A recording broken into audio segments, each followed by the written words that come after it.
부인이 정말로 지혜로운 부인은 요리를 한 번씩 하라는 거예요. 그래서 낙지볶음도 하고, 요새 그 텔레비에 보면 이렇게 홍어 이렇게 삭힌 것도 많이 홈쇼핑으로 보내주잖아요. 딱 해갖고 삼합 딱 해갖고 와인 하나 딱 준비하고 이브닝 드레스도 좀 쫙 입고,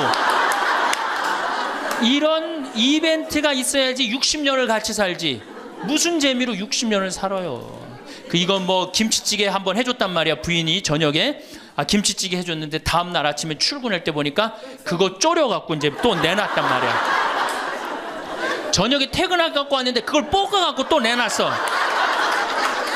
정말 기가 막히죠. 내가 전국에 다니면서 강의를 이렇게 했는데 내 아버지 입 빠진 건 모르고 참 창피하더라고요. 그래서 마침 내가 이제 치과 의사 하나를 세례를 줬어요. 그래서 불렀어요.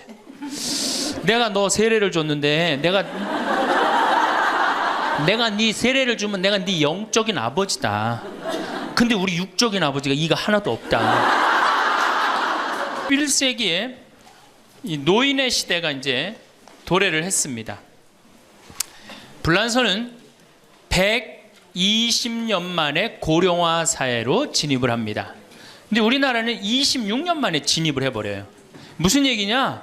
지금 50, 60, 70대 되신 분들 이제 안 죽고 그대로 가는 거예요.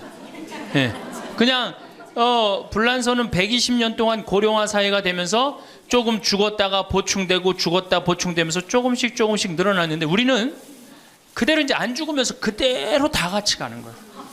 이게 큰일이죠. 그럼 왜 안 죽느냐? 칫솔하고 페니실린 때문에 안 죽는다고 그래요. 칫솔. 이 칫솔이 나오기 전에는 이들이 다 상하니까 먹지 못하니까 빨리 죽잖아요. 근데 지금은 칫솔이 있어갖고 보통 60, 65살까지 가고 그 다음에 또 이제 해 느니까 그러니까 안 죽는 거예요. 영양 잘 공급되겠다. 페니실린이 있어갖고 뭐 병 들면 금방 고치겠다.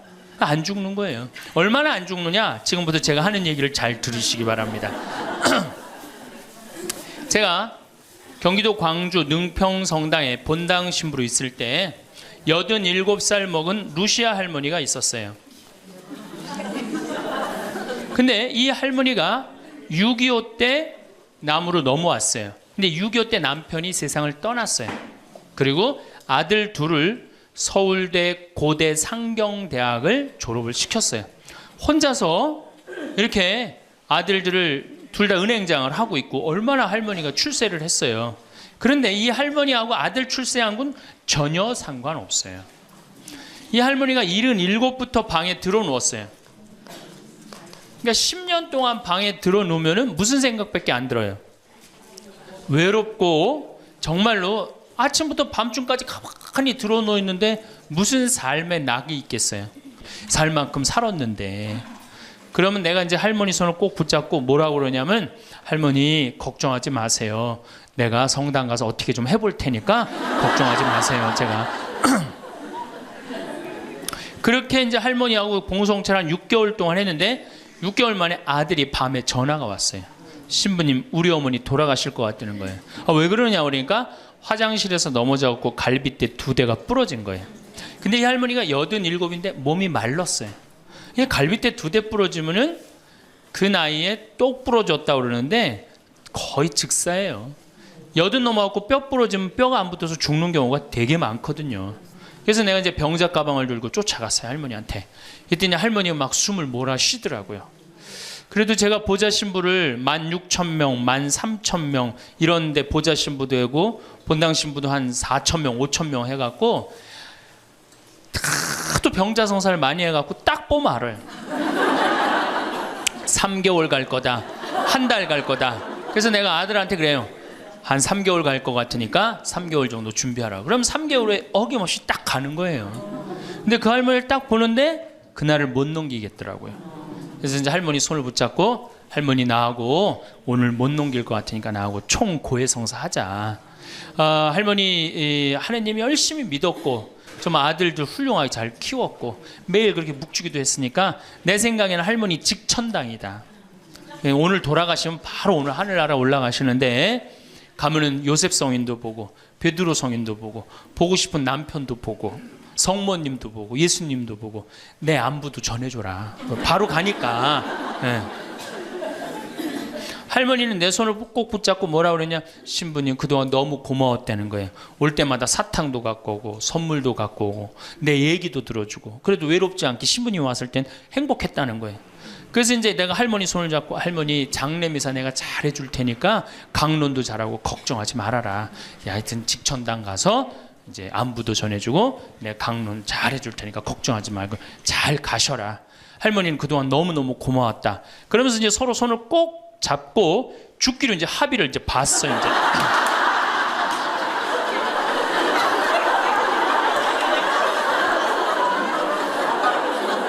그래갖고 이제 본당에 와갖고 연령회장한테 연락을 했어요. 우리 그 루시 할머니 돌아가실 것 같으니까 빨리 가서 임종경 해라. 그 사무장한테는 내가 이제 내일 아무래도 장례가 나을 것 같으니까 장례 준비를 해라. 이제 그리고 이제 기다리는데 일주일이 돼도 연락이 없고 2주일이 돼도 연락이 없는 거야. 한 달 만에 다시 봉송체 신청이 들어왔어요. 그래서 내가 가갖고 할머니한테 그래서 할머니 어떻게 된 거냐.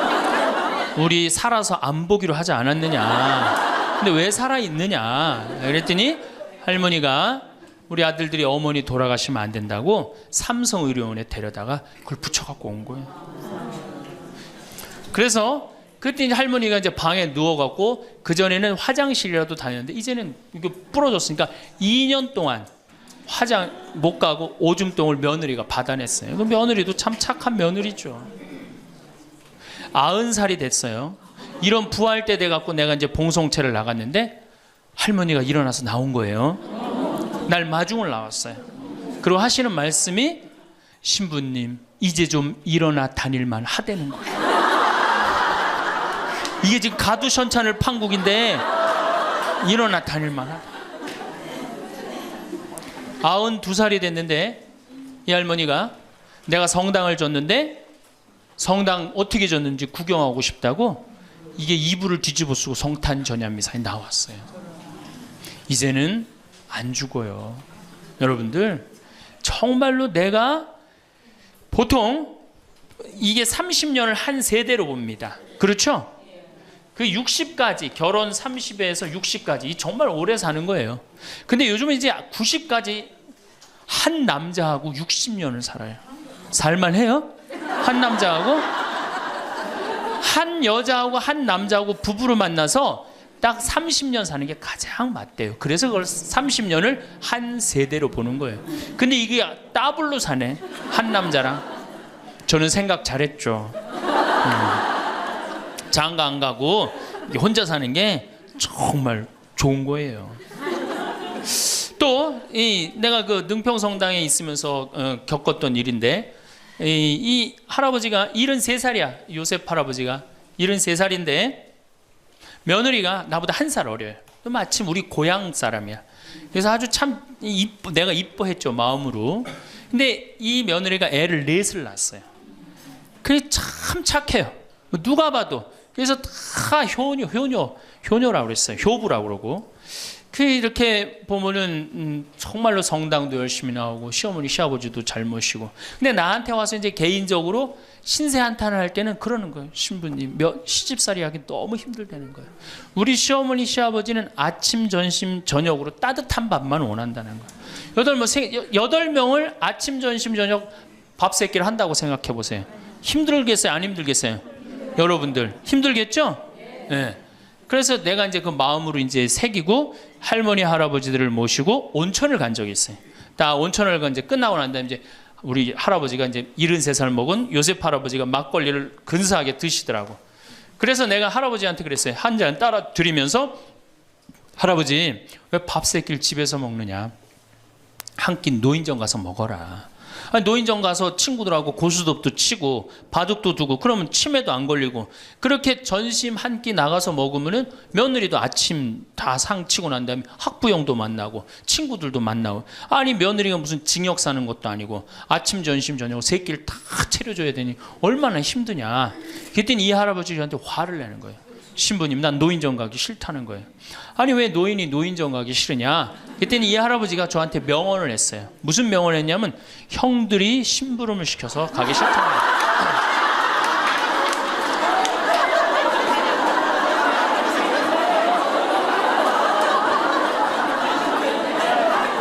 아니 무슨 73세 형들이 심부름을 시키냐 그랬더니 신부님 모르는 소리 하지 마세요. 자기가 딱 나타나면은 술 받아와라, 라면 끓여라 그런다는 거예요. 그래서 노인정 가기 싫다는 거예요. 제가 그때 너무 충격을 받아갖고 벌써 5년 전 얘기예요. 수원에 있는 아버지한테 가서 물어봤어요. 아버지 노인정 가세요. 그때 아버님이 73이셨어요. 아버님 노인정 가세요 안 가세요 그랬더니 안 간다고 화를 내시더라고. 아니 왜 노인정, 집에는 우리 어머니 아버지만 살고 자식들은 한 1km 반경에 떨어져서 살거든요. 왜 안 가시냐고 그랬더니 우리 아버님 하시는 말씀이 형들이 청소시켜서 가기 싫어.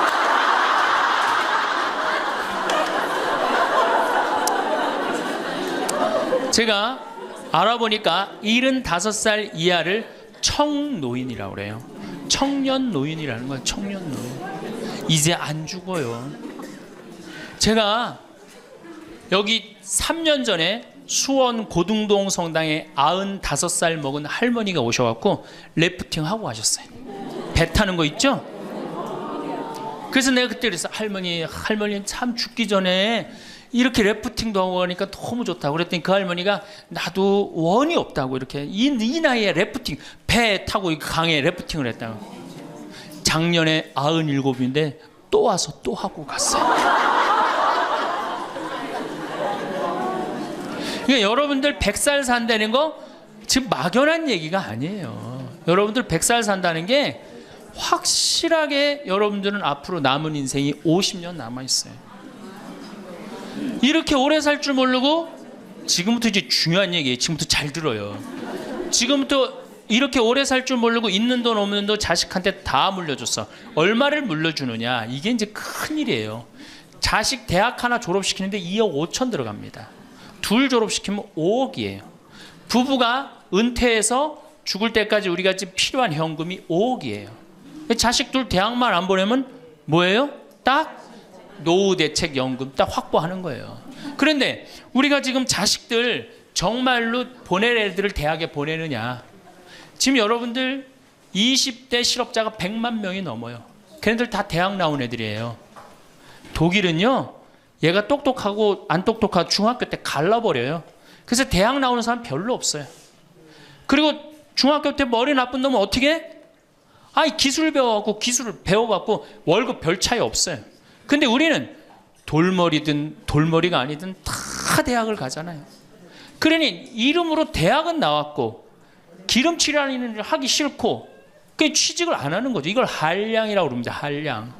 그러니까 공장에는 일할 사람이 없고 실업자는 흘러넘치고 그래서 공장에 일할 사람을 채우기 위해서 캄보디아, 베트남에서 사람들이 오고 이게 우리나라가 망조로 가는 길 아닙니까? 여러분들 대학 공부할 애들이 사실은 몇 명이나 돼요. 그러니까 내가 깡통이야. 깡통인지 안 깡통인지 여기 지금 젊은 엄마들 꽤 왔는데 딱 보면 알아요 몰라요? 알죠? 내가 정말로 1등을 하는 애인지 꼴등을 하는 애인지 금방 드러나잖아요. 여러분들이 포기를 못해서 그렇지. 이 깡통한테 있는 돈 없는 돈 다 쏟아붓어. 그래갖고 이 깡통이 천재가 되면 모르는데 겨우 원서만 넣으면 되는 대학을 나왔단 말이야. 그래갖고 취직을 못해. 그래갖고 놀고 있어. 근데 중요한 건 내 주머니가 이 깡통한테 쏟아 넣느냐고 내 주머니가 뭐가 됐어? 깡통이 됐어. 이 집 뭐 하는 집안이에요? 깡통 차는 집안 되는 거예요. 생각 잘 하셔야 됩니다. 태양은 두 번 아름다워요. 뜰 때 아름답고 질 때 아름다워요. 근데 태양은 제가 뜨는 태양을 아주 구름 한 점 없는 뜨는 태양을 보면 뜰 땐 후딱 떠버려요. 이상하게. 근데 질 때 보면은 참 하염없이 져요. 우리 인생하고 똑같아요. 우리도 태어날 때 귀한 대접을 받고 죽을 때 귀한 대접을 받아야 돼. 근데 태어날 때는 후딱 뜨는데 이게 죽을 땐 60부터 죽지도 않으면서 하염없이 진단 말이에요. 그러니 여러분들 이렇게 돈도 안 모아놓고 죽지도 않고 이 문제 심각하지 않아요? 이제 나이를 먹으면 세 가지가 이제 고통이 옵니다. 첫 번째 몸이 아파요. 그렇죠? 60년 70년 썼으면은 눈도 안 보이고 귀도 안 들리고 허리도 아프고 그렇죠? 네, 아픈 데 많아요. 그러니까 자꾸 짜증을 부립니다. 짜증을 자꾸 부리고 신경질을 자꾸 부려요. 그러니까 할머니들이 나이를 먹으면 먹을수록 도사가 돼야 되는데 나이를 먹으면 먹을수록 점점 애가 돼가는 거예요. 그러니까 손자 손녀들이 맨날 할머니 보고 우리 할머니 맨날 신경질 부린다고. 생각해보세요. 머리 하얗지, 얼굴 쭈글쭈글해지, 이빨은 빠져갖고 여기도 쭈글쭈글해지. 웃어도 전찬을 판국에 거기서 막 신경질 부리고 짜증 부리면 어느 자식이 그걸 보면서 행복해하고 오랫동안 좋은 마음으로 모실 수 있어요. 그래서 저는 90살 넘은 장례미사, 90살 먹은 할머니 장례미사를 본당 신부가 해줬는데 며느리가 70이다. 그러면은 본당 신부는 장례미사 하자마자 바로 교황청에 연락해갖고 이 70 먹은 며느리, 90살까지 모시고 산 이 며느리 바로 교황청에 연락해서 시성식 해줘야 돼. 이 며느리. 본당 신부 꼭 할 일이에요. 기적 심사 필요 없어요. 그냥 90살까지 모시고 산 것만 해도 뭐예요? 기적이에요, 기적. 안 버리고. 제가 어저께 식사하면서 잠깐 그런 얘기 들었는데 필리핀에 자식이 집 팔고 들어오면은 모시겠다 그러는데 버린 자식이 있었다며요. 그리고 또 뭐 캐나다에 며칠 전에 또 어디에서 나왔다 그러더라고. 자식이 그렇게. 여러분들 그게요 남 얘기 아니에요. 여기 노인대학 많이 온다 그러죠. 제가 노인대학은 1박 2일을 합니다. 그럼 제가 이런 강의를 끝나면 절 찾아오는 할머니들이 참 많아요. 신부님 내 얘기입니다. 그러면서 쫙 얘기하면 어떤 자식까지 있느냐면 생활 그 보조금 나오는 것까지 뺏어가는 자식들이 있어요. 여러분들 얘기야 무슨 아이고 여러분들 지금 자식 걱정할 때가 아니에요. 자, 몸이 아프면은 이제 이가 이제 문제가 생겨요. 그렇죠? 치과에를 갑니다. 치과에를 갔더니 의사 선생님이 하시는 말씀이 할머니 틀니로 하려면 300만 원, 걸으려면 500만 원, 임플란트로 하려면 3천만 원입니다. 이 돈 있어요, 없어요? 없습니다. 그러니까 추석 전에 아들한테 전화를 합니다. 한 달 전에 얘야 내가 요새 이가 아파갖고 소화도 안 되고 골도 아프고 잠도 안 온다. 그럼 아들놈이 딱 알아들어야 돼요. 우리 어머니 이가 없어서 나한테 이해해달라나 보다. 이렇게 알아들어야 되는데 지금 40대, 50대, 30대 된 자식들 중에 자기 어머니, 늙은 노모, 노부, 어금니 몇 개 빠진 거 아는 사람 얼마나 있어요? 없어요. 열어보지 않는 한 얼마나 알아요? 여러분들 지금 우리 엄마, 아버지 어금니 정확하게 몇 개 빠진 거 아는 분들 몇 분이나 계세요? 없어요. 얼마 전에 한 분이 손 들고 나는 안다고 그러더라고. 어떻게 하냐고 그러니까 몽창 빠져갖고 하나도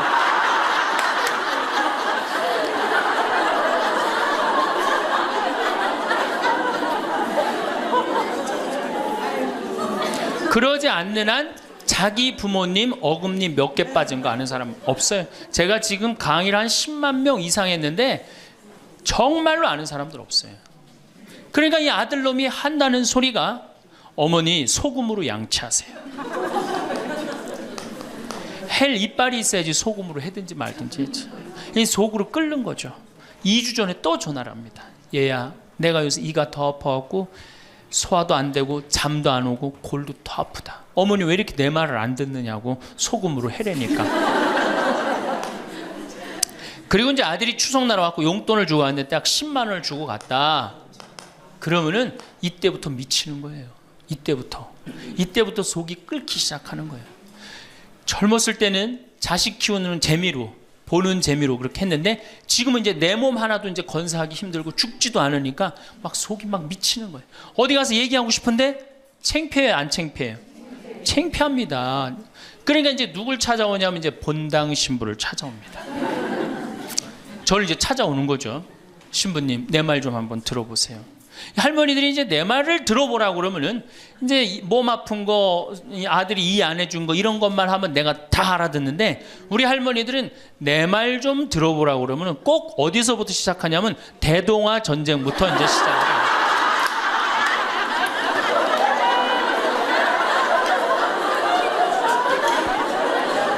이래야지 이제 속이 풀리는 거예요. 내가 신부님 대동아 전쟁에 시집 와갖고 노숟가락 뺏긴 얘기, 시집살이 한 얘기, 정말 고생한 얘기. 그래서 신부님 이제 해방이 됐어요. 해방이 돼갖고 좀 살만한가 했더니 글쎄 6.25가 터지지 않았어요. 6.25 아직 이빨 얘기 나오려면 멀었어요. 이제 6.25 일사후퇴 얘기.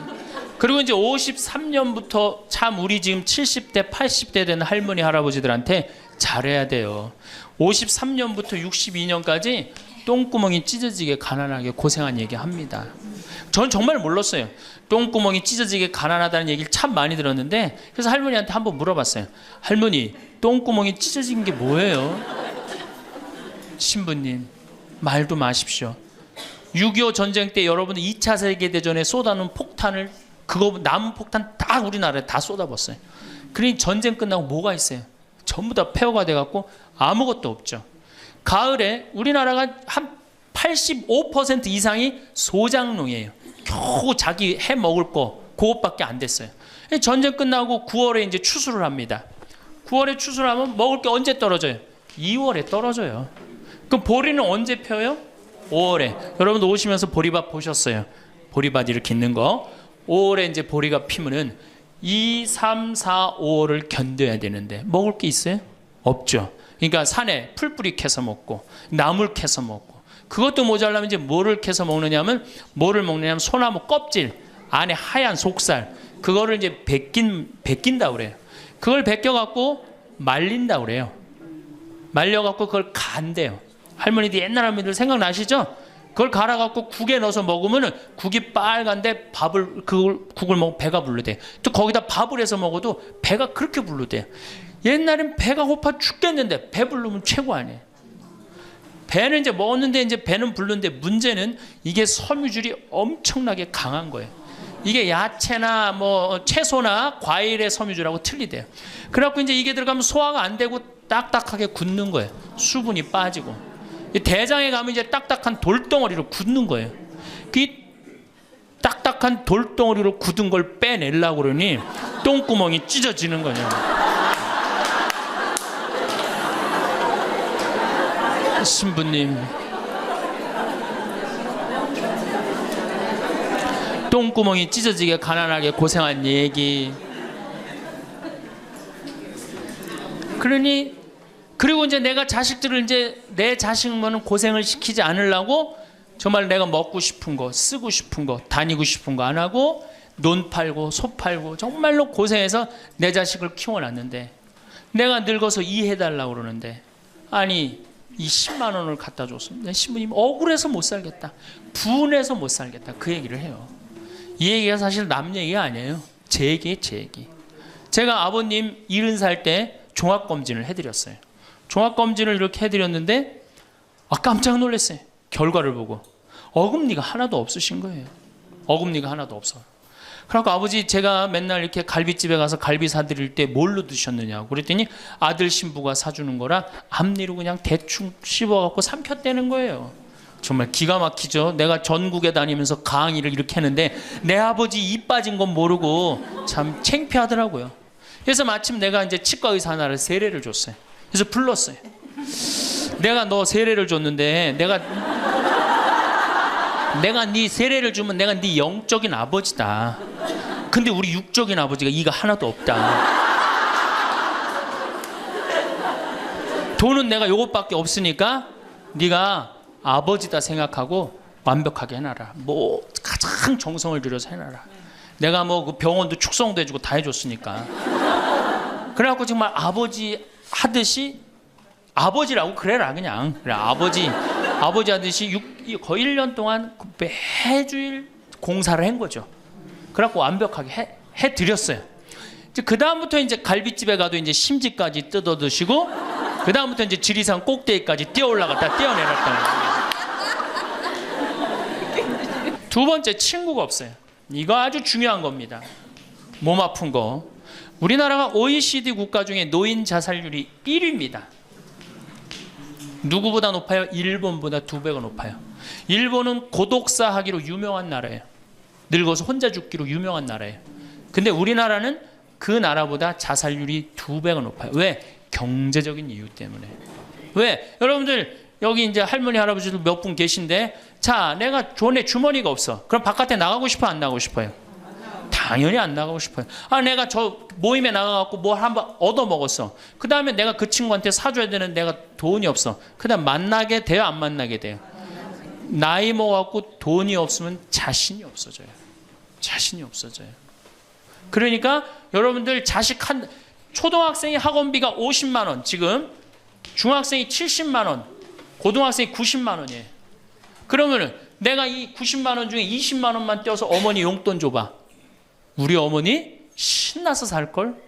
근데 내 자식 학원비 90만 원 안 갖고 오는데 부모 30만 원 용돈? 여러분들 지금 자식들이 부모한테 용돈 얼마 주는 줄 아세요? 1년에 100만 원 줘요. 그 나누면 8만 원이에요. 8만 원. 그걸 받으려고 있는 돈 없는 돈 대동아 전쟁부터 고생해가면서 그렇게 키워요. 이제는 부모 자식지간의 효의 개념은 끝났어요. 효는 끝났다고 그래요. 많은 사회학자들이 효는 끝났다. 사랑만 남아있다는 거예요. 이 얘기도 이제 제가 곧 할 거예요. 자, 친구가 없으니까 속이 좁아져요. 그렇게 했어요, 안 그렇게 했어요? 아니, 친구들이 있으면 얘기도 좀 하고 속도 풀고 그러면 속이 좀 이렇게 풀려 맺혔던 것도 풀잖아요. 집안에서 이제 친구가 없으니까 가만히 방 안에서 이제 뒷방 벽에 이제 어느 학자가 우리나라 노인을 뭐라 그래? 쥐처럼 깜깜한 방에서 웅크리고 앉아있다고 그래요. 우리 할머니들이 내가 봉송체 가면 하고 있는 일이 깜깜한 방에서 진짜 웅크리고 앉아있어요. 쥐처럼. 그러니까 할 일이 뭐가 있어? 벽에다가 인생 복귀하는 거죠. 대동아 전쟁 생각하고 한숨 한 번 쉬고 6.25 생각하고 한숨 한 번 쉬고 이빨 안 해준 거 생각하고 한숨 한 번 쉬고 여름에 냉면을 먹고 싶어. 그러면은 큰아들이 사줄래나 둘째 아들이 사줄래나 막내 아들이 사줄래나 기다리는데 한 놈도 안 사줘. 그러면 언제 그걸 갖고 있다가 터트려요? 추석 때 터트립니다. 내가 옆집 할망구는 그 자식들이 와서 갈비도 사주고 냉면도 사줬다는데 나는 자식이 6, 7인데 나한테 냉면 사주는 자식 하나도 없다고. 냉면이 얼마나 해요? 5,000원, 10,000원이면 하죠? 그럼 자기 돈으로 사 먹으면 되는데 우리 할머니 할아버지들은 자기가 자기를 위해서 돈 쓰는 걸 할 줄 알아요, 몰라요? 몰라요. 정말 이거 큰 문제예요. 냉면 먹고 싶으면은 자기 가서 사 먹으면 될 거 아니야. 그런데 그걸 기다리고 앉아 있어. 그러니까 한을 쌓는 거지. 5,000원을 가지고 큰 아들이 사줄래나 둘째 아들은 사 먹으면 되는 걸. 그럼 행복한데. 그래갖고 이제 냉면 못 얻어 먹은 거 아들이 이제 퇴근해 갖고 들어옵니다. 아들이 퇴근해 갖고 들어오면요, 참 문제는 뭐냐면은 아들이 들어오면은 어떻게 하면 돼? 내가 여러분들 나이 먹어갖고 싸움을 안 걸면요 자식들이 말을 안 해줍니다. 그러니까 아들하고 싸움을 거는 거예요. 너 이빨 10년 전에 안 해줘갖고 나 이거 쪼글쪼글 해갖고 이제 아무것도 못한다고 그러더라. 아들이 듣다 어머니 그만하세요. 한 번만 하면 100번째예요. 그럼 이게 안 먹히나 보다 그래요. 방에 들어왔고 또 이제 벽에다 복귀한 것 중에 그래 냉면 못 얻어 먹은 거 들고 쫓아나가. 옆집 할망구 냉면도 얻어 먹었다는 난 냉면도 못 얻어 먹었다. 그럼 아들이 한마디 합니다. 어머니 그러려면 나가 죽어라. 몸 아프죠? 친구 없죠? 뭐만 남으냐면 자존심만 남습니다. 근데 그 자존심에 나가 죽어라? 그럼 미치는 거예요. 어디 가서 자식이 나가 죽으라 그러는데 얘기할 때가 있어요, 없어요? 여러분들 나가 죽으라 그러는 거 아들이 50%, 며느리가 16%, 딸이 14%, 그 다음에 늙은 부부가 서로 나가 죽으라고 20%. 나가 죽으라는 말 듣는 비율이 그렇대요. 그냥 어디 가서 얘기하긴 창피하고 또 이제 본당 신불 또 찾아옵니다. 이제. 그래서 저한테 얘기를 해요. 신부님 내 말 좀 들어보라고.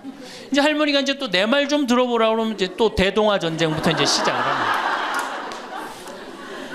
해방, 6.25, 똥구멍이 찢어지게 가는. 내가 이렇게 키웠는데 나부로 나가 죽으라고 그런다고. 이제 늙었으니까 필요 없다고 나부로 나가 죽으라고 그런다고. 여러분들 그런 소리 이제 듣습니다. 왜 죽지도 않고 이렇게 오래 사느냐고 분명히 자식들한테 그런 소리 들어요. 100살까지 산다고 생각해봐요. 그것도 자식한테 얹혀서 100살 산다고 생각해보세요. 이제는 자식하고 늙어서 같이 산다는 생각은 꿈도 꾸면 안 돼요. 늙어서 이제 나 어떻게 살아야 돼? 나 혼자 자식한테 폐 안 끼치고 오래 사는 게 누구하고 좋은 관계 유지하는 거야? 자식하고 좋은 관계 유지하는 거예요. 어쨌든 나가 죽으라 그러니까 이제 미치는 거죠. 그래갖고 이제 다 듣고 이제 할머니가 나한테 그래, 신부님 나 꽃동네 좀 바래다 줄라. 난 자존심 상해서 저 집에서 도저히 못 살겠다. 그럼 내가 할머니한테 그래, 할머니 꽃동네 아무나 가는 게 아니에요. 안 돼요. 그저 새벽에 그 꽃동네 앞에 내려다만 주면 그 다음부터 내가 다 알아서 할 테니까 신부님은 꽃동네 앞에까지만 바래다 달. 내가 이제 다 듣다가 할머니한테 그래요. 할머니 그 자식 키웠을 때 속상한 적 있었어요, 없었어요? 속상한 적 많았죠. 7살 10살 미운 오리 새끼. 그때 말 안 들을 때 할머니 그 아들한테 속상하면 뭐라고 그러셨어요? 그렇지, 나가 죽어라 그랬죠. 네. 할머니 그냥 나가 죽으라고만 그랬어요? 아니요, 나가 되져라. 그러면 7살 10살 먹은 자식이 자존심이 안 상했겠느냐? 자존심이 상했지만 그 아이는 참고 살았다. 너무 엄마가, 천하의 엄마가 나가주고 그랬지만 나갈 때가 있어야지 걔가 나갈 거 아니야. 자존심이 상했지만 참고 살았다. 이제 누구 차례다? 할머니가 참고 살 차례다. 아들도 나가 죽으라고 했을 때 참고 살았다면 이제는 할머니가 나가 죽으라고 할 때 참고 살 차례다. 지금 나가면 누가 할머니를 걷어줄 거냐? 오로지 부모라는 이유 하나로 한 집에 살아주는 것만 해도 고맙게 생각하고, 할머니가 할머니의 노년을, 할머니의 남은 생애를 준비하지 못한 할머니 잘못이다. 누구 탓할 거 아무것도 없다. 그럼 무슨 생각을 하는지 가서 참고 살아요. 참고 살아야지 어떻게 할 거야. 이제 안 죽으면서 진짜 문제가 발생합니다. 여기 뒤에 계신 분들 잘 들으세요. 우리나라는 안사람, 바깥사람 제도가 있어요. 그렇죠? 그래갖고 안사람은 안에서 애 놓다 죽었어요. 그렇죠? 애 키우다. 우리나라 지금도 변함없습니다. 안사람은 안에서 애 키우냐고 정신이 없어. 남편 신경 안 씁니다. 바깥사람 바깥에서 돈 벌다 죽었어요. 옛날에는 부부 갈등이 없었어요. 왜? 만날 일이 있어야지. 안사람 안에서 애 놓다 죽고 바깥사람 바깥에서 돈 벌다 죽었으니까 만나야지 갈등이 생길 거 아니야. 서양은 20대만 나왔고 안 맞으면 30대 바꾸고, 30대만 나왔고 안 맞으면 40대 바꾸고, 40대만 나왔고 안 맞으면 50대 바꾼 부부가 애인같이 살아요. 근데 우리는 한 번도 맞춰본 적이 없어. 위해준 적도 없고. 제가 재작년에 그 스톡홀름을 여행을 갔었는데 비행기 시간이 오래 좀 하루를 거의 기다렸어야 돼요. 그래서 이제 저녁 비행기를 타려고 저녁 한 5시쯤에 라운지에서 이제 음식을 시켜서 먹고 있는데 내 앞에 60쯤 된 초로의 할아버지하고 초로의 할머니가 서로 끌어안고 뽀뽀를 하는데요. 이 남자가 이 이마야 눈에다 뽀뽀 한번 하고 I love you 하니 하고, 입에다 뽀뽀하고 I love you 하니 하고, 목에다 뽀뽀 1시간 이렇게 쪽쪽 빨아요. 걔네들은 그렇게 살고 그렇게 살아야만이 살아요. 근데 우리는 안사람은 안에서 애 키우다 죽고 바깥사람은 바깥에서 돈 벌다 죽으니까 서로 사랑을 할 시간이 없어. 근데 상관없었어. 왜? 평균 연령 38세 46세 때는 아무 문제 없었어요. 그렇죠? 죽으면 끝이니까. 근데 이제 안 죽으면서 문제가 발생을 해요. 직장에서 너는 이제 그만 사회에서 쓸모가 없으니까 집으로 가라. 그래갖고 이 바깥 사람을 고홈 집으로 보낸단 말이야. 그래갖고 이제 안방에 이제 이 바깥 사람이 딱 앉아 있는 거예요. 그래갖고 안방에서 안 사람이 되는 거예요. 집안에 안 사람이 둘이 되는 거예요. 이게 아내가 뭐에 태양이라는 뜻이거든요. 집안의 태양을 아내라고 그러잖아요. 이 집안의 태양이 둘이니 이게 사이가 좋아요. 그리고 우리 남자들이 여자한테 하니 I love you 뽀뽀 쫙쫙 했다면서 그렇게 해요. 여러분들 사랑한다는 얘기 들어요, 안 들어요?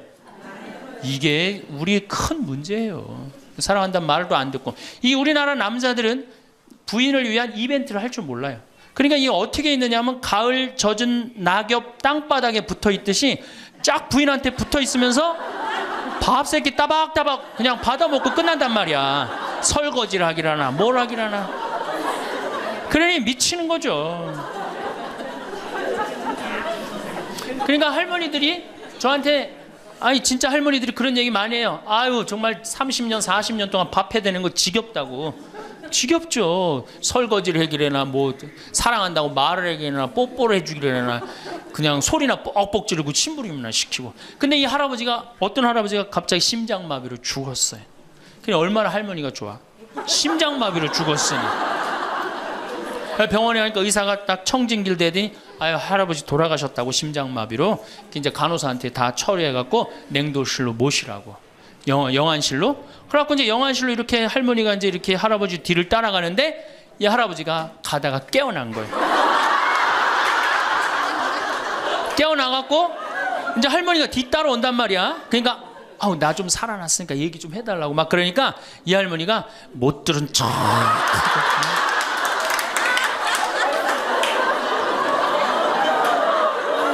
할아버지가 조금 있으면 완전히 이제 냉동고로 들어가게 생겼단 말이야. 말은 안 나오고 더 애절하게 나 좀 살아났으니까 얘기 좀 해달라고. 그러니까 이 할머니 하시는 말씀이, 할아버지 다리를 치면서 이 양반아 의사가 죽었대는데 왜 이렇게 말이 많으냐고.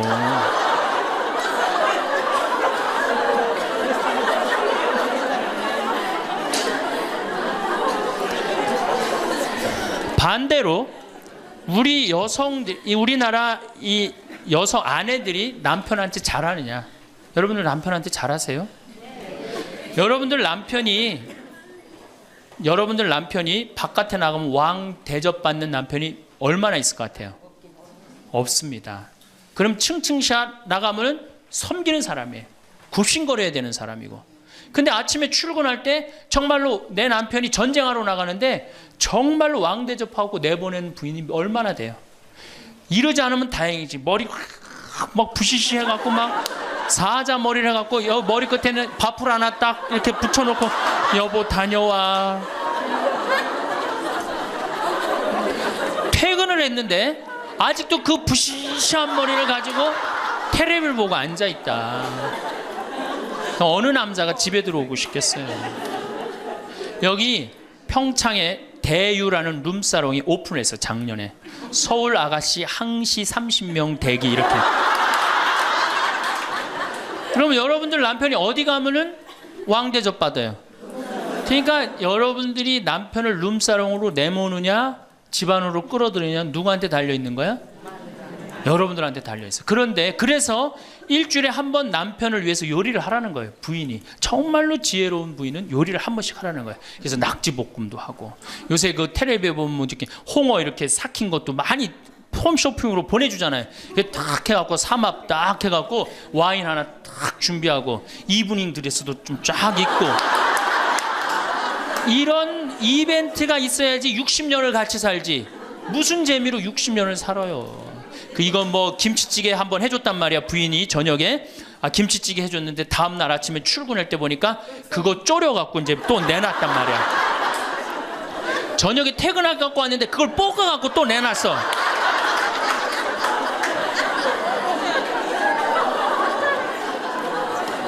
여러분들 자식한테 쏟는 거 반만 남편한테 해보세요.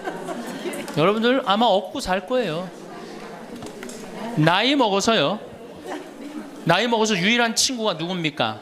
남편이고 아내밖에 없어요. 제가 평택에서 본당 신부를 할 때 할머니 한 분이 남편이 평생 바람 피고 노름하고 술 먹고 나가서 딴살림했어요.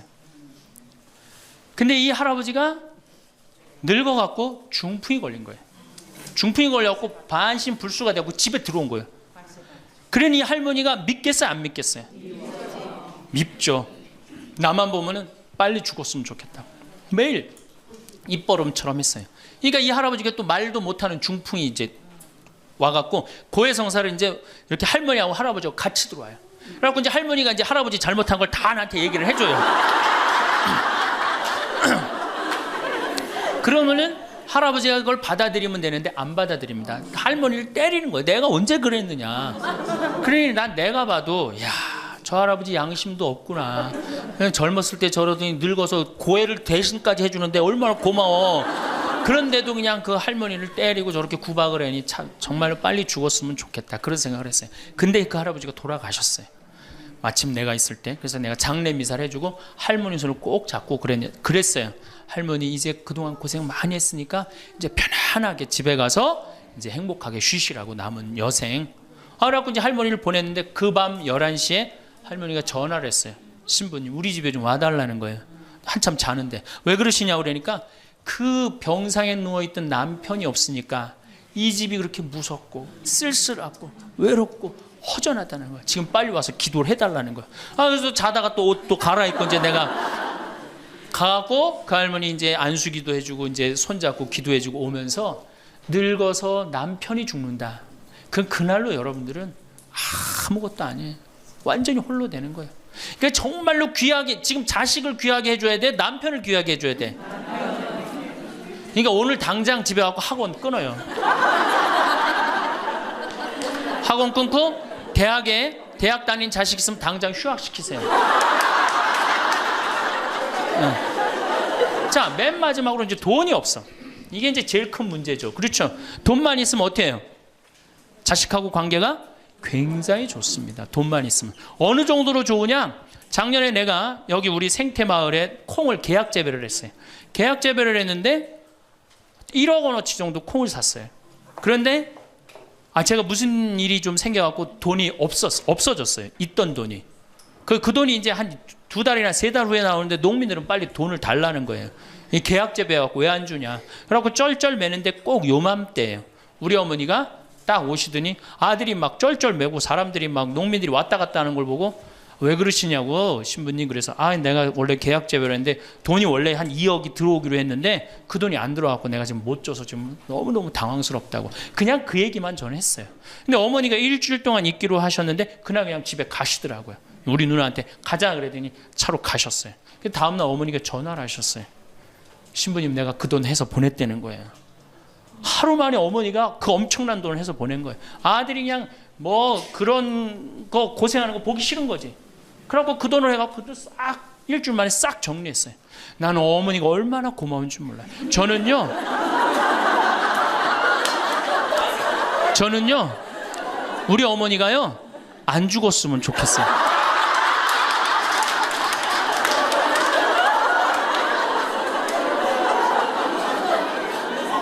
얼마나 좋아요. 은행이 이렇게 꿔주겠어요? 은행이 꿔줘요?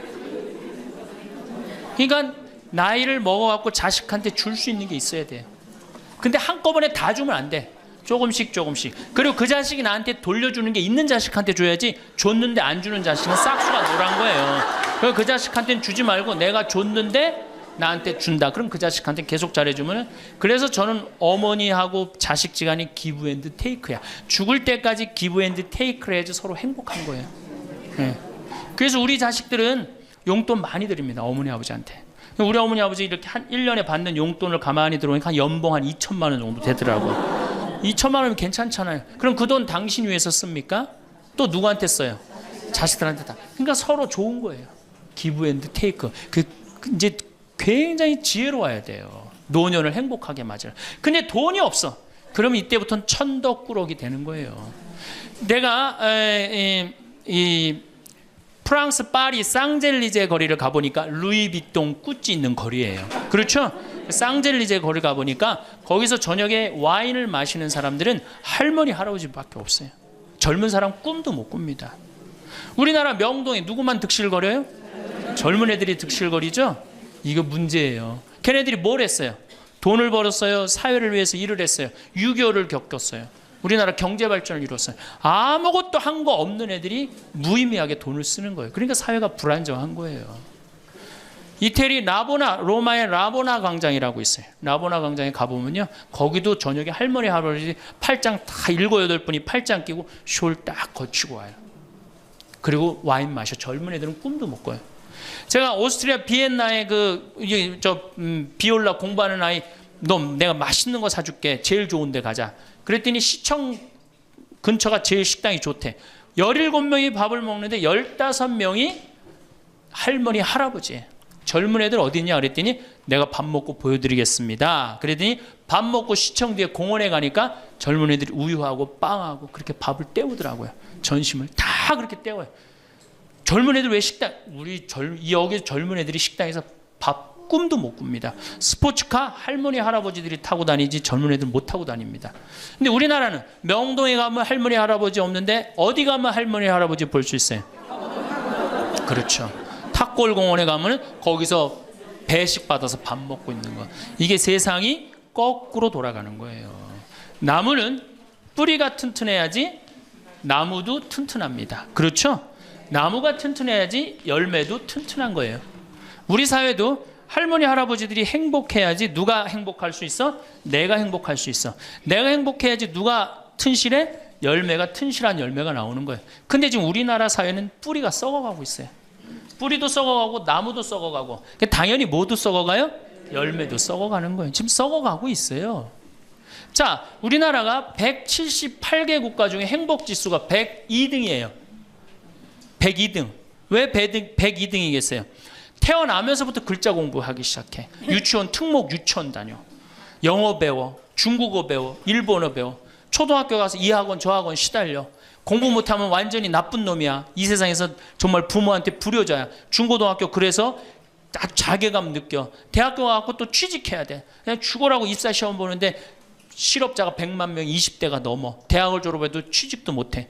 그리고 어떻게 해서 결혼을 했는데 부모 돈 얼마를 뺏어요. 우리나라가 결혼 자금이 1억 7천만 원 들어가요. 미국 2,700만 원이에요. 그러니까 누구 돈 다 되는 거예요? 부모가 있는 돈 없는 돈 다 해주는 거. 미국은 안 해줍니다. 일본도 안 해줍니다. 일본의 부모가 어떤 부모가 훌륭한 부모예요? 결혼식 때 10만엔 부조하는 부모 훌륭해요. 100만 원 부조하는 부모가 훌륭한. 그 더 이상 안 해줘요. 근데 우리는 있는 거 없는 거 다 해줘. 그렇죠? 있는 거 없는 거 다 해줘. 근데 자식이 죽으면 딱 좋은데 죽지도 않고 그걸 받은 은혜를 알아 몰라요. 받은 놈들은 끝까지 모릅니다. 이 열매 벌써 썩었어요. 그러니까 결혼해서도 자식 키우느냐고 고생, 집 얻느냐고 고생, 늙어서도 제대로 노년을 행복하게 즐기지 못해. 여행도 못 다니고 뒷방에 웅크리고 있어. 애들 때도 괴롭고 결혼해서도 괴롭고 늙어서도 괴로워. 그러니까 행복지수가 몇 등이야? 102등이에요. 이게 다 누가 만들어내는 거예요? 여성이 깨어나야 되는 거예요. 여성이 깨어나야지 우리 사회가, 저는 이 세상에서 대한민국처럼 살기 좋은 나라 없다고 생각해요. 누가 뭐라도 대한민국이 세계에서 제일 살기 좋아요.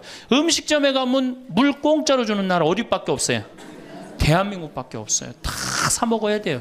이 환경 하나만 해도 기가 막힌 거예요. 더 기가 막힌 거 뭔지 아세요? 아니 밥 먹었는데 커피도 공짜로 줘. 이게 정말 좋은 나라예요. 근데 왜 우리가 다 불행하다고 느끼느냐? 이 질서가 무너졌기 때문이에요. 여러분들은 노년에 행복한 노년을 가져야 돼. 오늘도 황창현 신부님의 행복 특강 잘 들으셨나요? 이어서 나이 들수록 들으면 도움이 되는 지혜의 말씀을 들려드리겠습니다. 첫째, 외로움을 두려워하지 마세요. 나이가 들면 가장 걱정되는 것이 무엇인지 사람들에게 물으면 남자들은 외로움이, 여성들은 경제력이 가장 걱정된다고 합니다. 먹고 사는 걱정과 외로움에 대한 걱정은 어쩌면 당연한 것이겠지요. 그러나 남녀를 떠나서 대부분의 사람들은 혼자가 되는 것을 두려워합니다. 그래서 그 두려움에서 벗어나기 위해 가까워지지 말아야 할 사람과 가까워지기도 하고 주변 사람들에게 의존하고 집착하기도 합니다. 그러다 보면 잠깐의 외로운 감정을 피할 수는 있겠지만 오히려 더 괴로운 인간관계를 만들어내기도 합니다. 이것은 자신과 타인에게 모두 고통을 주는 것입니다. 외로움은 피하려 할수록 더 고독해지고 타인에게 휘둘리게 되며 자신을 더 나약하게 만듭니다. 나에게 찾아오는 두려움과 외로움을 스스로 극복하지 못하고 타인에게 의존해서 해결하려고 하기 때문일 것입니다. 인간관계를 좋게 유지하는 것이 인생에서 가장 힘들다고 말하는 분들이 많습니다. 사실 이것은 남녀노소를 불문하고 전 연령층에서 힘들어하는 문제입니다. 그러나 이것의 근본적인 문제는 나의 외로움일지도 모릅니다. 저는 인간의 불행은 고독할 줄 모르는 데서 비롯된다고 생각합니다. 외로움을 견디지 못하고 관계에 휘둘리는 사람은 평생 다른 사람의 기준에 끌려다닐 뿐입니다. 이렇게 외로움을 피하려고만 하는 사람은 마음속에 괴로움이 많아집니다. 그래서 작은 일에도 큰 상처를 받고 사람에게 더욱 집착하게 됩니다. 그러나 외로움을 받아들일 줄 아는 사람은 인간관계에 초연해지고 모든 일에 강한 모습을 보입니다.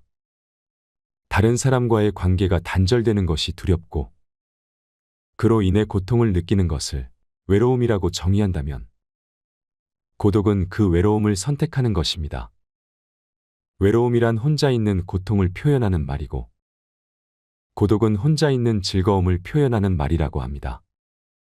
외로움이 그 자체로 존재하는 것이라면 고독은 내가 선택할 때 존재하는 것입니다. 우리는 고독할 줄 모르기에 외로움에 몸부림치고 있는 것입니다. 외로움은 혼자 있는 것을 원치 않는 상태에서 겪는 괴로움이고 고독은 혼자 있는 것을 원하는 상태에서 겪는 기쁨이라고 할 수 있습니다. 혼자 있는 것을 즐기는 능력을 갖추면 건강한 인간관계는 물론 내 인생을 주도적으로 이끌 수 있는 힘을 갖게 됩니다. 혼자 있는 능력이란 스스로 세상과 단절되는 것을 의미하는 게 아니라 혼자만의 시간을 즐길 줄 알고 자신에 대해 깊이 생각할 줄 아는 것입니다. 세상에는 영원한 것은 없다는 것을 알고 인간관계에 집착하지 않고 여유롭게 내려놓을 줄 알아야 합니다. 그것만으로도 외로움에서 상당히 자유로워집니다. 빨리 인연이 닿는 사람이 있는가 하면 굳이 내가 노력하지 않아도 자연스럽게 오래가는 사람도 있습니다. 이것은 삶의 당연한 순리이고 이치입니다. 나이가 들면서 혼자 있는 것이 두려운 이유는 늙어서 자신이 외롭고 아플 때 도와줄 사람이 없을까봐 걱정되는 이유가 클 것입니다. 혼자 지낼 줄 모르면 다른 사람의 시간과 관심을 바라게 됩니다. 먼저 찾아와 주지 않는다, 알아서 챙겨주지 않는다는 불평불만이 늘어납니다. 그러면 주변 사람들을 비롯해 자식들과도 힘들어집니다. 여기에 고집이 대단하고 성질까지 나쁘면 관계의 골이 더욱 깊어져서 결국 나의 곁에는 아무도 남지 않게 됩니다. 다른 사람에게 의존하고 나를 보살펴 주기를 기대하는 것은 결국 자신만 괴로워지는 것입니다. 종교가 있다면 자신이 혼자가 아니라는 내면의 힘을 얻을 수 있고 반려동물과 함께하면 외로움을 달래줄 수도 있습니다. 꾸준한 취미생활과 봉사활동을 통해 다양한 사람들을 만나는 것도 좋습니다. 이렇게 혼자 살아가는 방법을 배우는 것은 삶의 질을 높이는 길입니다. 세상에 자신을 위해서 할 수 있는 일들은 정말 많습니다. 자기 스스로 두려움을 극복하고 적극적인 인생을 살아가시길 바랍니다. 둘째, 내 주변에 있는 사람을 소중히 대해야 합니다. 매일 함께 지내는 사람은 자꾸만 단점이 보이고 갈등도 자주 생기다 보니 싫을 때가 있습니다. 이럴 때 같이 사는 사람에게 무례하게 말하거나 싫은 마음을 드러내는 것은 현명하지 못한 것입니다. 가까이 있다는 것만으로 그 사람의 소중함을 잃어버리고 살아가기 쉽습니다. 가까운 사람일수록 더 소중하게 대해야 하고 그 사람의 가치를 잊고 살아가면 안 됩니다. 여러분 중에서 곁에 있는 사람에게 함부로 말을 하거나 홀대하고 무관심하며 시간을 보내고 있는 분도 계실 것입니다. 이것은 서로에게 큰 상처가 됩니다. 옛 속담에 중마고우도 말 한마디로 멀어진다는 말이 있습니다. 그만큼 말의 중요성이 크다는 뜻이지요. 내 주변 사람이 부족하거나 모난 부분이 있어도 살피고 챙기며 그 사람이 좋은 방향으로 나아갈 수 있도록 도와주어야 합니다. 특히 사랑하는 사람에게 하지 말아야 할 말을 하는 실수를 저지르지 말고 예의 바르고 다정다감하게 말해보세요. 다른 사람과 비교하거나 자기 생각만 강요하는 것도 좋지 않습니다. 넓은 마음을 가지고 상대방을 존중하는 지혜는 상대방이 당신을 존경하게 만드는 이유가 됩니다. 그래야 소중한 사람을 잃지 않게 됩니다. 우리는 곁에 있는 사람이 소중한 사람이었다는 사실을 너무 늦게 깨닫곤 합니다. 곁에 있을 때 잘해주지 못하고 그 사람이 떠나고 나서 후회하는 것은 부모님이 돌아가신 다음에 후회하는 행동과 많이 닮아 있습니다. 배우자를 비롯해서 곁에 있는 사람의 소중함을 늘 생각하고 후회가 남지 않도록 잘하는 것이 좋습니다. 누군가 내 곁에서 힘이 되어주는 소중한 사람들이 분명히 있을 것입니다. 나중에 여러분이 나이가 들어 혼자인 순간에 그들이 여러분 곁에 있어 줄 것입니다. 셋째, 열린 마음으로 배우고 도전하는 삶을 살아야 합니다. 우리는 익숙하지 않은 새로운 것들에 대해 우호적이며 개방적인 태도를 갖는 것이 좋습니다.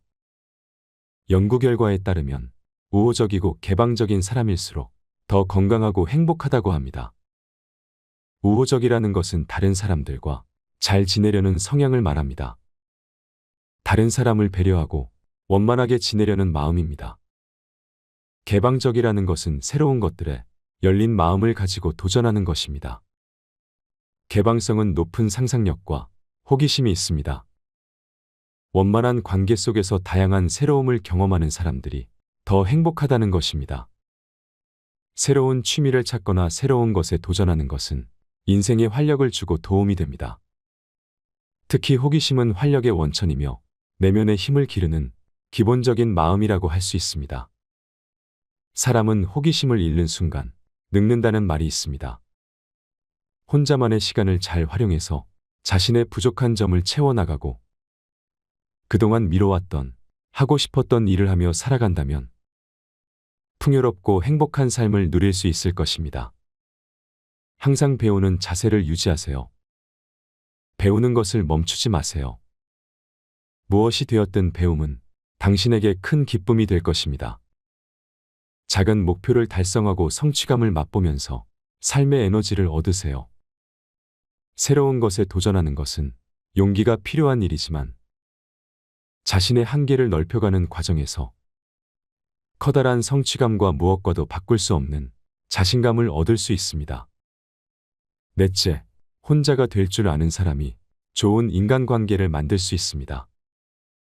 여러분이 삶을 살아가면서 가장 중요하다고 생각하는 것은 무엇인가요? 많은 사람이 인간관계가 행복한 삶의 원천이라고 생각합니다. 실제로 전 세계적으로 인간관계가 행복에 큰 영향을 미친다는 수많은 연구 결과가 나와 있습니다. 하지만 나이가 들어가면서 인간관계에 매달릴 필요는 없다고 생각합니다.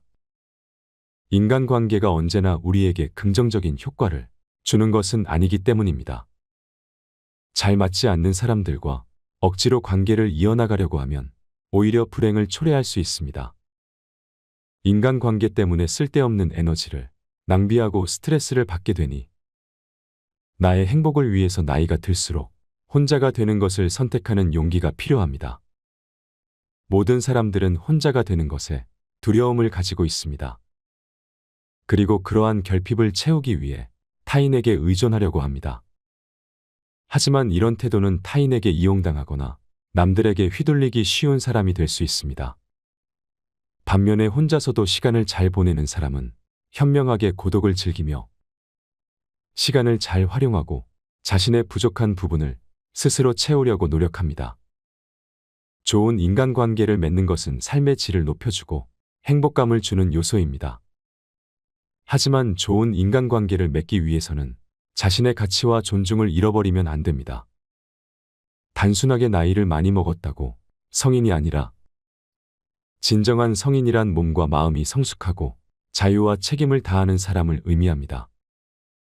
성인으로서 자신의 두려움을 극복하고 자신의 삶을 스스로 키워나가면 행복한 삶을 누릴 수 있을 것입니다. 다섯째, 혼자가 될 줄 알아야 다른 사람을 이해할 수 있습니다. 스스로를 받아들일 수 있을 때 비로소 다른 사람을 수용할 수 있다고 합니다. 자기 자신을 이해하고 알아가는 시간을 꼭 가지세요. 누군가 당신에게 솔직하게 속마음을 얘기한다는 것은 그 사람이 당신을 그만큼 신뢰하고 있다는 증거입니다. 그렇게 할 수 있는 이유는 당신이 스스로를 받아들이는 성숙한 모습을 보여주었기 때문일 것입니다. 그 내면에서 나타나는 여유로움은 다른 사람의 감정에 깊이 공감하고 이해할 수 있는 이유입니다. 나를 신뢰하고 따르는 누군가가 있다는 사실만으로 당신은 인간관계에서 안정감을 느끼게 될 것입니다. 혼자가 될 줄 알아야 편안하고 행복할 수 있는 이유입니다. 자신과의 시간을 충분히 갖고 자신과 대화하며 해답을 찾아보세요. 주위의 소중한 분들에게도 공유해 주시면 좋을 것 같습니다. 한 번 더 들으시면 가슴에 더욱 새겨질 것입니다. 반복 재생합니다. 1세기에 이 노인의 시대가 이제 도래를 했습니다. 불란서는 120년 만에 고령화 사회로 진입을 합니다. 근데 우리나라는 26년 만에 진입을 해버려요. 무슨 얘기냐? 지금 50, 60, 70대 되신 분들 이제 안 죽고 그대로 가는 거예요. 네. 그냥 불란서는 120년 동안 고령화 사회가 되면서 조금 죽었다가 보충되고 죽었다 보충되면서 조금씩 늘어났는데 우리는 그대로 이제 안 죽으면서 그대로 다 같이 가는 거예요. 이게 큰일이죠. 그럼 왜 안 죽느냐?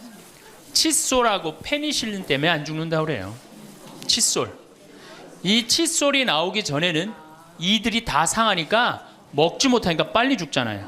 근데 지금은 칫솔이 있어갖고 보통 60, 65살까지 가고 그 다음에 또 이제 해 느니까 그러니까 안 죽는 거예요. 영양 잘 공급되겠다. 페니실린이 있어갖고 뭐 병 들면 금방 고치겠다. 안 죽는 거예요. 얼마나 안 죽느냐? 지금부터 제가 하는 얘기를 잘 들으시기 바랍니다. 제가 경기도 광주 능평 성당에 본당 신부로 있을 때 87살 먹은 루시아 할머니가 있었어요. 근데 이 할머니가 6.25 때 남으로 넘어왔어요. 근데 6.25 때 남편이 세상을 떠났어요. 그리고 아들 둘을 서울대 고대 상경대학을 졸업을 시켰어요. 혼자서 이렇게 아들들을 둘 다 은행장을 하고 있고 얼마나 할머니가 출세를 했어요. 그런데 이 할머니하고 아들 출세한 건 전혀 상관없어요. 이 할머니가 77부터 방에 들어누웠어요. 그러니까 10년 동안 방에 들어놓으면 무슨 생각밖에 안 들어요. 외롭고 정말로 아침부터 밤중까지 가만히 들어놓여 있는데 무슨 삶의 낙이 있겠어요. 살 만큼 살았는데. 그러면 내가 이제 할머니 손을 꼭 붙잡고 뭐라고 그러냐면 할머니 걱정하지 마세요. 내가 성당 가서 어떻게 좀 해볼 테니까 걱정하지 마세요. 제가 그렇게 이제 할머니하고 봉송체를 한 6개월 동안 했는데 6개월 만에 아들이 밤에 전화가 왔어요. 신부님 우리 어머니 돌아가실 것 같다는 거예요. 왜 그러냐 그러니까 화장실에서 넘어져갖고 갈비뼈 2대가 부러진 거예요. 근데 이 할머니가 87인데 몸이 말랐어요. 갈비뼈 2대 부러지면은 그 나이에 똑 부러졌다고 그러는데 거의 즉사예요. 80 넘어갖고 뼈 부러지면 뼈가 안 붙어서 죽는 경우가 되게 많거든요. 그래서 내가 이제 병자 가방을 들고 쫓아갔어요, 할머니한테. 그랬더니 할머니가 막 숨을 몰아 쉬더라고요. 그래도 제가 보좌 신부를 16,000명, 13,000명 이런 데 보좌 신부도 하고 본당 신부도 한 4,000명, 5,000명 해갖고 또 병자 성사를 많이 해갖고 딱 보면 알아요. 3개월 갈 거다, 한 달 갈 거다. 그래서 내가 아들한테 그래요. 한 3개월 갈 것 같으니까 3개월 정도 준비하라. 그럼 3개월 후에 어김없이 딱 가는 거예요. 근데 그 할머니를 딱 보는데 그날을 못 넘기겠더라고요. 그래서 이제 할머니 손을 붙잡고 할머니 나하고 오늘 못 넘길 것 같으니까 나하고 총 고해성사 하자. 할머니 하느님이 열심히 믿었고 좀 아들들 훌륭하게 잘 키웠고 매일 그렇게 묵주기도 했으니까 내 생각에는 할머니 직천당이다. 오늘 돌아가시면 바로 오늘 하늘나라 올라가시는데 가면은 요셉 성인도 보고 베드로 성인도 보고 싶은 남편도 보고 성모님도 보고 예수님도 보고 내 안부도 전해줘라. 바로 가니까. 네. 할머니는 내 손을 꼭 붙잡고 뭐라 그러냐, 신부님 그동안 너무 고마웠다는 거예요. 올 때마다 사탕도 갖고 오고 선물도 갖고 오고 내 얘기도 들어주고 그래도 외롭지 않게 신부님 왔을 땐 행복했다는 거예요. 그래서 이제 내가 할머니 손을 잡고 할머니 장례미사 내가 잘 해줄 테니까 강론도 잘하고 걱정하지 말아라. 하여튼 직천당 가서 이제 안부도 전해주고 내가 강론 잘 해줄 테니까 걱정하지 말고 잘 가셔라. 할머니는 그동안 너무너무 고마웠다. 그러면서 이제 서로 손을 꼭 잡고 죽기로 이제 합의를 이제 봤어요. 이제.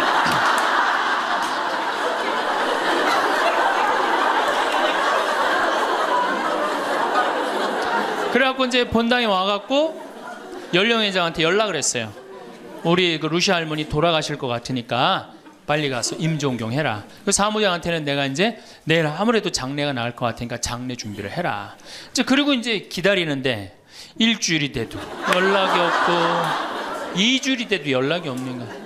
한 달 만에 다시 봉송채 신청이 들어왔어요. 그래서 내가 가갖고 할머니한테 그래서 할머니 어떻게 된 거냐. 우리 살아서 안 보기로 하지 않았느냐. 근데 왜 살아있느냐. 그랬더니 할머니가 우리 아들들이 어머니 돌아가시면 안 된다고 삼성의료원에 데려다가 그걸 붙여갖고 온 거예요. 그래서 그때 이제 할머니가 이제 방에 누워갖고 그전에는 화장실이라도 다녔는데 이제는 이거 부러졌으니까 2년 동안 화장 못 가고 오줌똥을 며느리가 받아냈어요. 그 며느리도 참 착한 며느리죠. 90살이 됐어요. 이런 부활 때 돼갖고 내가 이제 봉송체를 나갔는데 할머니가 일어나서 나온 거예요. 날 마중을 나왔어요. 그리고 하시는 말씀이 신부님 이제 좀 일어나 다닐만 하다는 거예요.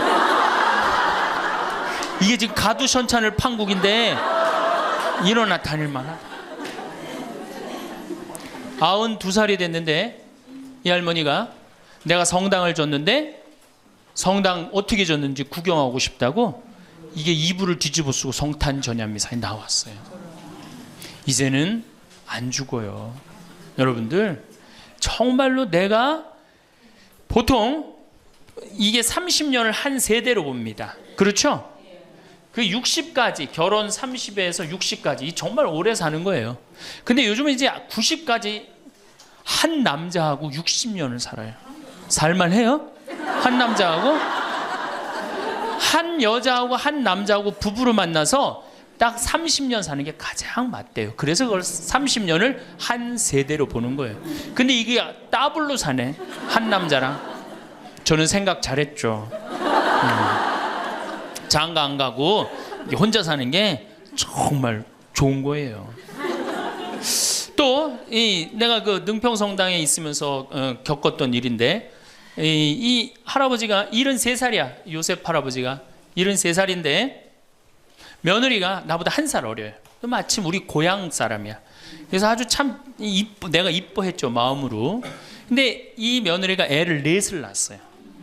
그게 참 착해요. 누가 봐도. 그래서 다 효녀라고 그랬어요. 효부라고 그러고. 그 이렇게 보면은 정말로 성당도 열심히 나오고 시어머니 시아버지도 잘 모시고. 근데 나한테 와서 이제 개인적으로 신세 한탄을 할 때는 그러는 거예요. 신부님 시집살이 하기 너무 힘들다는 거예요. 우리 시어머니 시아버지는 아침 점심 저녁으로 따뜻한 밥만 원한다는 거예요. 8명을 아침 점심 저녁 밥 세끼를 한다고 생각해 보세요. 힘들겠어요? 안 힘들겠어요? 여러분들 힘들겠죠? 네. 그래서 내가 이제 그 마음으로 이제 새기고 할머니 할아버지들을 모시고 온천을 간 적이 있어요. 다 온천을 간 이제 끝나고 난 다음에 이제 우리 할아버지가 이제 73살 먹은 요셉 할아버지가 막걸리를 근사하게 드시더라고. 그래서 내가 할아버지한테 그랬어요. 한 잔 따라 드리면서 할아버지 왜 밥 세끼를 집에서 먹느냐? 한 끼 노인정 가서 먹어라. 아니, 노인정 가서 친구들하고 고스톱도 치고 바둑도 두고 그러면 치매도 안 걸리고 그렇게 전심 한 끼 나가서 먹으면은 며느리도 아침 다 상 치고 난 다음에 학부형도 만나고 친구들도 만나고 아니 며느리가 무슨 징역 사는 것도 아니고 아침 점심 저녁 세 끼를 다 차려줘야 되니 얼마나 힘드냐. 그랬더니 이 할아버지 저한테 화를 내는 거예요. 신부님 난 노인정 가기 싫다는 거예요. 아니 왜 노인이 노인정 가기 싫으냐. 그랬더니 이 할아버지가 저한테 명언을 했어요. 무슨 명언을 했냐면 형들이 심부름을 시켜서 가기 싫다는 거예요.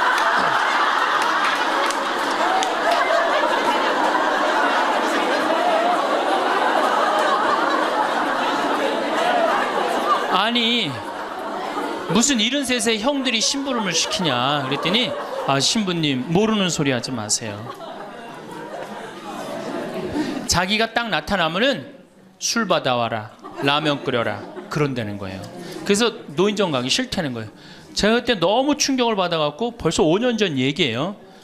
수원에 있는 아버지한테 가서 물어봤어요. 아버지 노인정 가세요. 그때 아버님이 73이셨어요. 아버님 노인정 가세요 안 가세요? 그랬더니 안 간다고 화를 내시더라고. 아니 왜 노인정 집에는 우리 어머니 아버지만 살고 자식들은 한 1km 반경에 떨어져서 살거든요. 아, 왜 안 가시냐고. 그랬더니 우리 아버님 하시는 말씀이 형들이 청소시켜서 가기 싫어.